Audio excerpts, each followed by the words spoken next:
Olá, bem-vindas, bem-vindos a mais um episódio do podcast Conversa Sustentável, Desvendando o S do ESG. Eu sou a Vivian Blaso, co-idealizadora das Cidades Afetivas, sócia fundadora na Conversa Sustentável, professora, pesquisadora e artista. O nosso podcast de hoje vai falar sobre o direito das mulheres à cidade.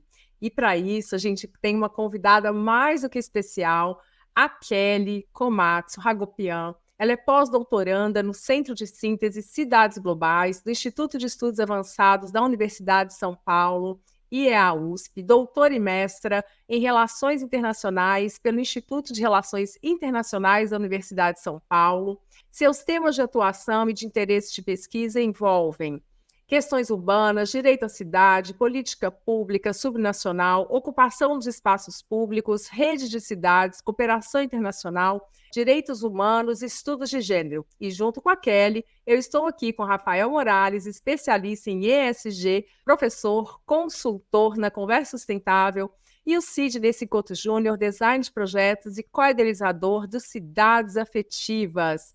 Chega para a conversa, pessoal. Então, o tema de hoje é direito das mulheres às cidades. Kelly, muito obrigada pela sua presença. Já deixo aqui as boas-vindas, um agradecimento especial. Eu falo que esses encontros que a gente tem pela vida é que ele vai tecendo, e vai dando essa dinâmica das nossas relações que vão construindo a nossa rede de afetos e essa possibilidade de existir e resistir na cidade, não é mesmo, Kelly? É super, Vivian. Acho que também esse encontro nosso, agora como colegas e amigas, de pós-doutorado, acho que tem tudo a ver com isso também. É um prazer estar aqui com vocês hoje, falando desse tema que é tão caro para mim e que tem pautado, a minha pesquisa e, inclusive, o meu trabalho. Então, espero poder contribuir e trazer reflexões, porque eu acho que é um tema muito transversal, que não diz só respeito a quem estuda gênero, mas a sociedade como um todo e ao combate das desigualdades e a promoção dos direitos humanos. Então, muito, muito, muito obrigada por estar aqui. Muito bem, a gente que agradece. Gente, então, falando dessa história, tem a ver com quando a gente vai falar da questão de interseccionalidade, transversalidade, por quê? A urbanização da América Latina alcançou patamares significativos, com aproximadamente 80% da população residindo em áreas urbanas.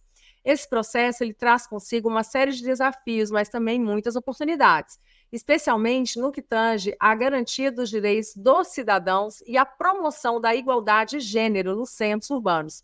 No Brasil, país integrante dessa região, a relevância desse estudo que a Kelly está desenvolvendo lá no âmbito do seu pós-doutorado no Instituto de Estudos Avançados, no Centro de Síntese USP, Cidades Globais, dada essa complexa configuração urbana e social, a gente pode olhar também para os dados do nosso IBGE, que revelam que, similarmente a esse panorama latino-americano, com a maior parte da população brasileira residindo nessas áreas urbanas, essas relações elas vão cada vez mais sendo tensionadas.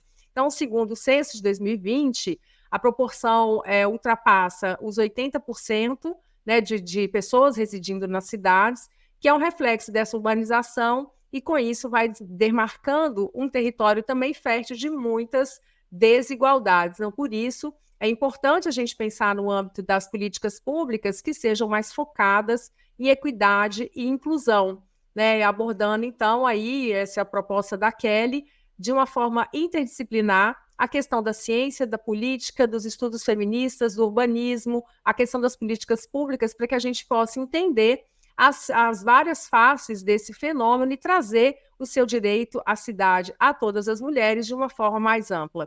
Então, Kelly, agora passa a bola para você, Queria entender um pouco qual a importância de trazer para a conversa o direito das mulheres às cidades.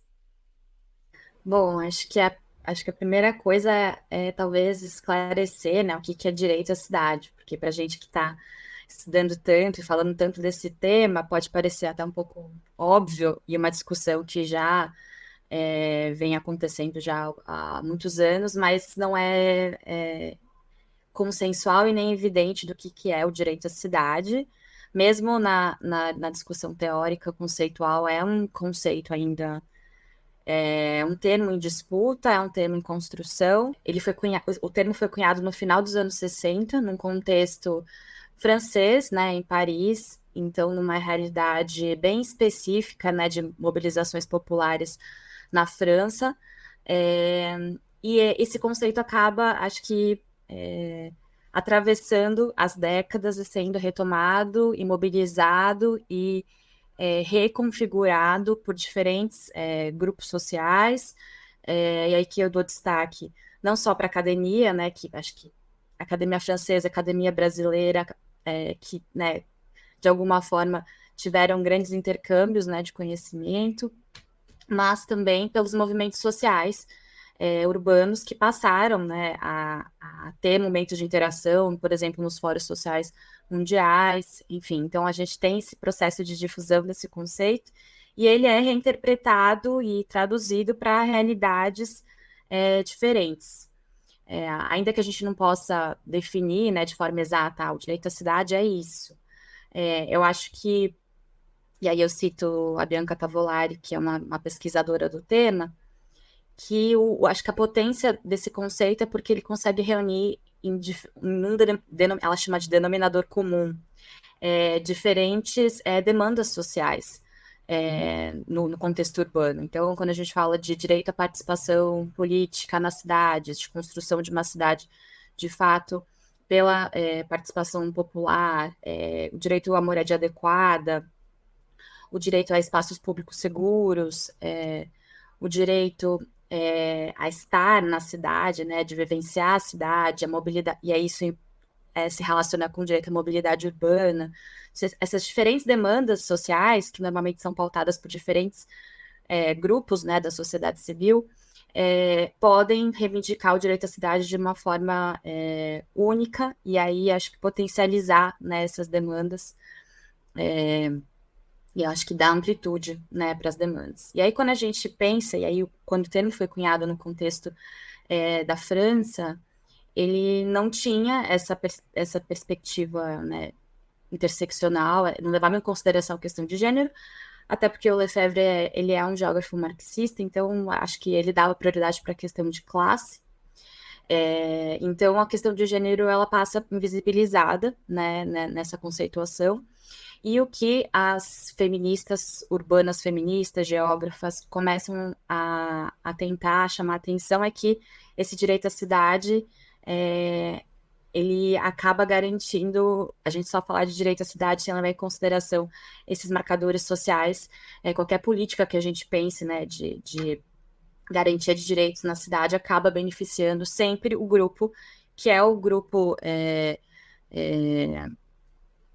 que é considerado, né, o cidadão padrão, o cidadão que habita a cidade, que normalmente é o homem branco, heterossexual, de alta renda, média alta renda, sem nenhuma deficiência, e que realiza trajetos pendulares casa-trabalho. Então, a gente pensar em políticas públicas na cidade, sem levar em consideração estruturas de gênero desiguais, né, uma estrutura patriarcal, em que a mulher está sempre, né, considerada abaixo do homem, então a gente não vai conseguir garantir direitos para mais de 50% da população, que hoje em dia já é constituída por mulheres. Então, a gente pensar no direito à cidade das mulheres é a gente levar em consideração a perspectiva de gênero e as diferenças e as desigualdades de gênero na hora da gente pensar numa política urbana que seja, de fato, mais igualitária, inclusiva e justa. O Kelly, queria saber um pouco de você, olhando para o mercado de trabalho, olhando para as empresas, né? O que o mercado de trabalho, o que as empresas podem fazer para dar esse protagonismo e trazer essa agenda, né? Grande parte, né, do que a gente vê refletida nas nossas desigualdades de gênero na cidade estão relacionadas com a divisão sexual do trabalho.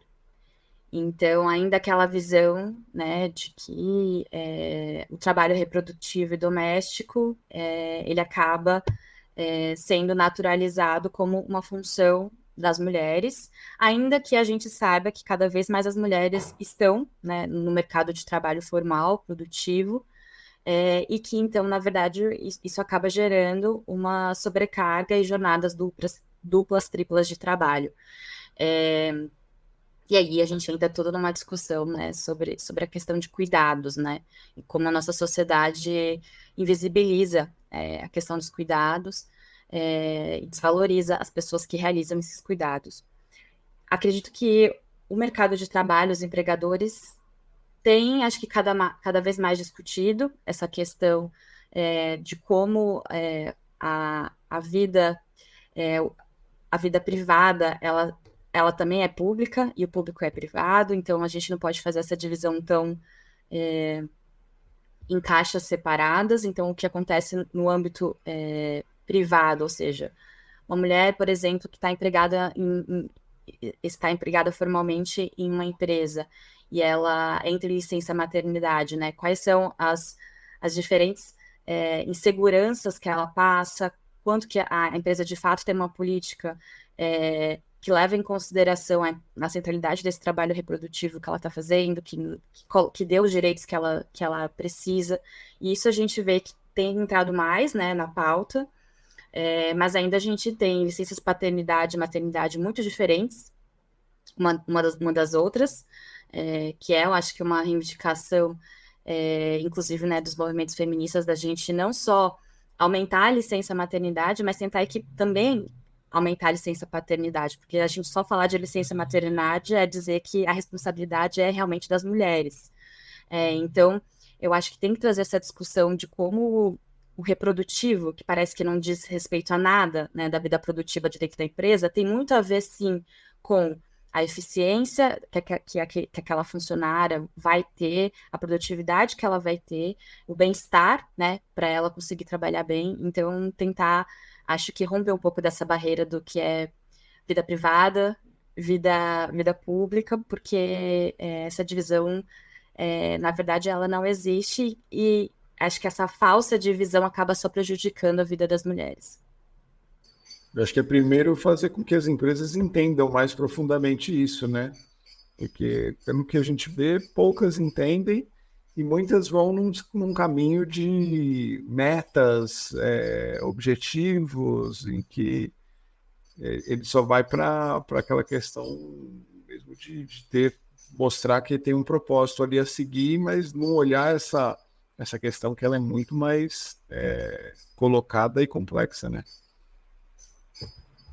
Sim, total. E, inclusive, isso. Acho que isso é uma mentalidade muito de que a vida privada, a vida da reprodução, a vida doméstica diz respeito só àquela mulher.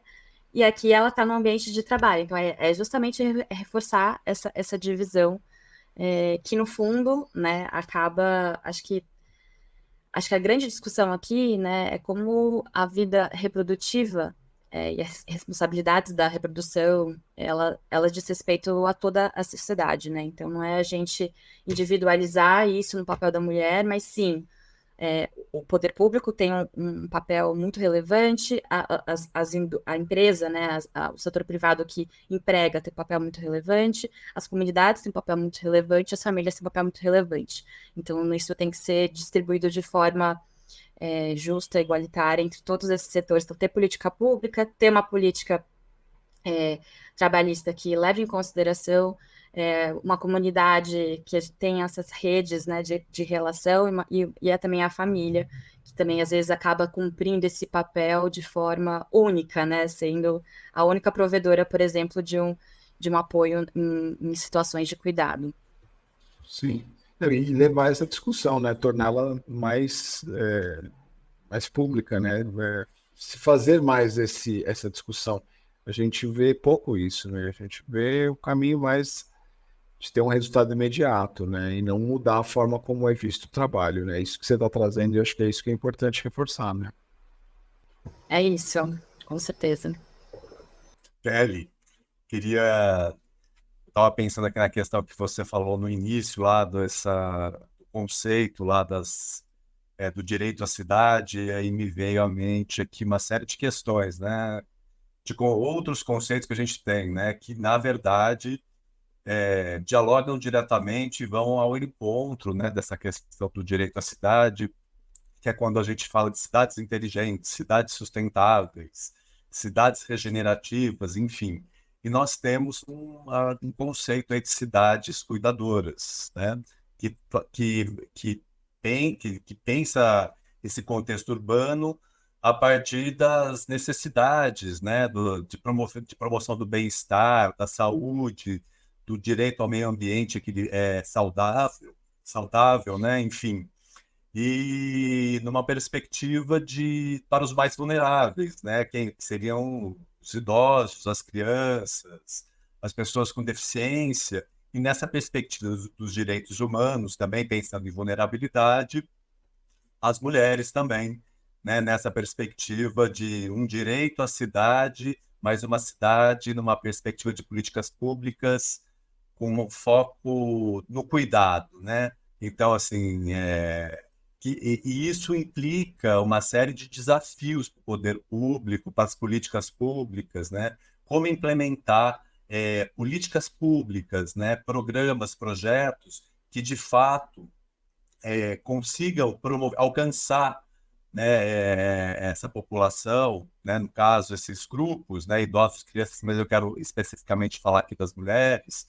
nessa perspectiva do cuidado, né? Como é que você vê esse desafio? Como é que você está pesquisando sobre isso no seu trabalho, ainda no pós-doc, né? Como é que você vê isso? Bom, acho que é um grande desafio, porque eu acho que também implica uma mudança de paradigma, mudança cultural, né, ideológica, que é colocar a questão do cuidado como central e fundamental no planejamento urbano. Então, se o trabalho do cuidado já é considerado, né, um trabalho doméstico, da vida privada, um trabalho conectado ao trabalho reprodutivo, desvalorizado e que, na verdade, um trabalho naturalmente das mulheres, entre aspas. Então, todo mundo, né, todas as pessoas envolvidas nesse trabalho, eu acho que elas vão ser invisibilizadas, porque é um trabalho, é praticamente encarado como, entre aspas, uma obrigação da mulher ou da família, né, de realizar esse tipo de trabalho. Então, eu acho que, primeiro, é importante pontuar. Eu acho que esse tema tem ganhado mais destaque nos últimos anos. Talvez com a pandemia tenha sido um momento em que esse tema, acho que ganhou bastante destaque, né? Acho que inclusive, o relato das mulheres em casa, tendo jornadas muito exaustivas de trabalho durante o isolamento social, então isso acabou ganhando mais evidência. Sempre aconteceu, né? Mas eu acho que foi um momento em que inclusive, a mídia começou a tratar mais disso. E que a gente, na verdade, já vive, né, um processo, e isso não sou eu que estou só dizendo, né? Acho que são as pesquisadoras, os trabalhos sobre esse tema, que a gente vive uma crise do cuidado, né, atualmente. Então, a gente tem uma situação em que cada vez mais a gente tem uma população envelhecida, e isso não só no Brasil, né, a gente consegue já ver isso muito claro nos países do norte global, então populações cada vez mais envelhecidas no sentido de muita gente, uma população maior idosa, uma baixa natalidade, então potenciais cuidadores, a gente tem diminuído, né, o número de pessoas potenciais cuidadoras. A gente está vivendo uma situação de muitas instabilidades, né, sociais, no sentido de pandemias, crises climáticas, e que a gente sempre sabe que nesses momentos de eventos, né, extremos, adversos, sempre o cuidado acaba recaindo, a necessidade de mais cuidado, e esse cuidado recai novamente, né, em quem normalmente já cuida, né, que são as mulheres. E a gente também está, né, nesse paradoxo de que as mulheres também estão se empoderando, estão ganhando cada vez mais conhecimento, talvez, dos seus direitos, e que estão cada vez mais inseridas no mercado de trabalho. E aí isso até acaba gerando uma outra questão de como essas mulheres que estão inseridas no trabalho produtivo acabam usando do cuidado de outras mulheres, normalmente em situações de precarização no trabalho, para realizarem o cuidado que elas não estão fazendo em casa, né? Elas, né? Entre aspas, né? Não seria o papel unicamente delas. Então, a gente vive essa, né? Atualmente, a gente já está num sistema que está praticamente explodindo, né? A gente vai ter uma alta demanda de cuidado, a gente vai ter cada vez menos pessoas para realizar esse cuidado, e as pessoas que são as naturalmente responsáveis por esse cuidado, entre aspas, já também estão começando a contestar, né, um pouco esse papel. Então, quem que vai cuidar, né? Como a gente vai pensar, né, no futuro do cuidado nas nossas sociedades, nas nossas cidades, né? E acho que... Você, Vivian, você quer falar? Não, eu estava aqui pensando, que você falou, né, a crise do cuidado, é exatamente isso. A gente tem muitas faces, né, desse fenômeno. Uma que as pessoas que estão fazendo esse papel hoje, assumindo esse papel, já vem de uma sociedade, de um pós-pandemia, de uma exaustão absurda, no caso, as mulheres. Aí tem uma outra questão que está relacionada à distribuição de renda, geração de emprego, geração de renda. E aí tem uma outra dimensão, que é a dimensão do que é envelhecer numa sociedade que está envelhecendo, né? Então, acho que daria um próximo podcast, assim, para a gente até pensar essas múltiplas dimensões, porque, e aí falando assim, né, o sistema capitalista, ele é apto, né?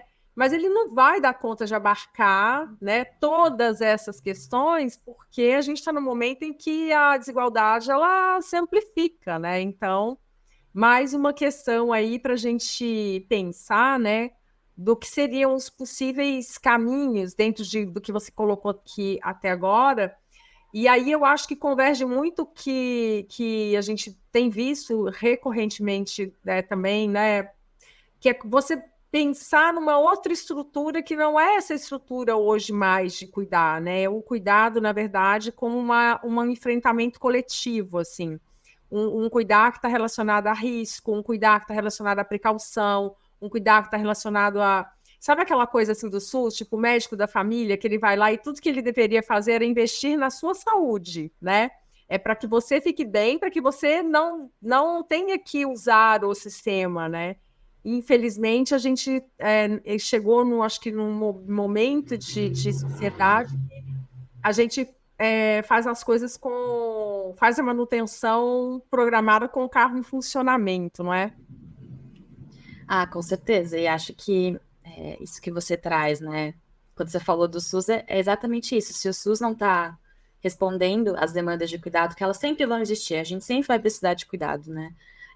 De repente, acho que em momentos um pouco mais, em outros menos da nossa vida, mas não são só as crianças e os idosos que precisam de cuidado, né? Todo mundo precisa de cuidado. E se o poder público não oferece caminhos que não sejam só né? Porque o que a gente tem visto é só o caminho pelo mercado, né? O cuidado no setor privado. E isso a gente já parte de uma desigualdade de renda muito grande, que só quem tem, de fato, o recurso, o dinheiro, consegue pagar por esse cuidado. Então, a gente, né, tem que pensar mesmo em infraestruturas que, acho que é isso, olhar todo mundo que está envolvido, né, no cuidado da sociedade inteira, todos os setores, e entender o que pode ser de responsabilidade de cada um, para não onerar tanto, né, a família, a comunidade, entender qual que é o papel do Estado, quais infraestruturas o Estado já tem e que poderia, de repente, integrar e para facilitar tanto a vida, né, de quem cuida, quem demanda cuidados e quem cuida.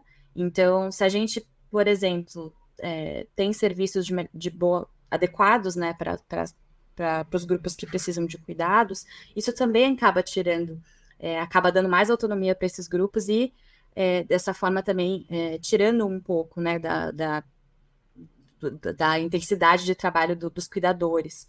Então, a gente tem que, acho que é uma questão muito transversal, que a gente tem que tentar tratar de por todas as frentes, né, justamente para que seja uma atividade compartilhada por toda a sociedade de forma igual, de forma justa, porque todo mundo precisa de cuidado. Então, é algo que está presente cotidianamente na vida de todo mundo, né? Muito bem, gente, todo mundo precisa de cuidado, né? Então é por isso que vamos aí pensar em quais são essas estratégias, o que as empresas podem fazer para poder trabalhar com essa perspectiva do cuidado nas suas relações, né? Nas suas todas as suas camadas, o que o governo pode fazer para ajudar e trabalhar com políticas interseccionais, né?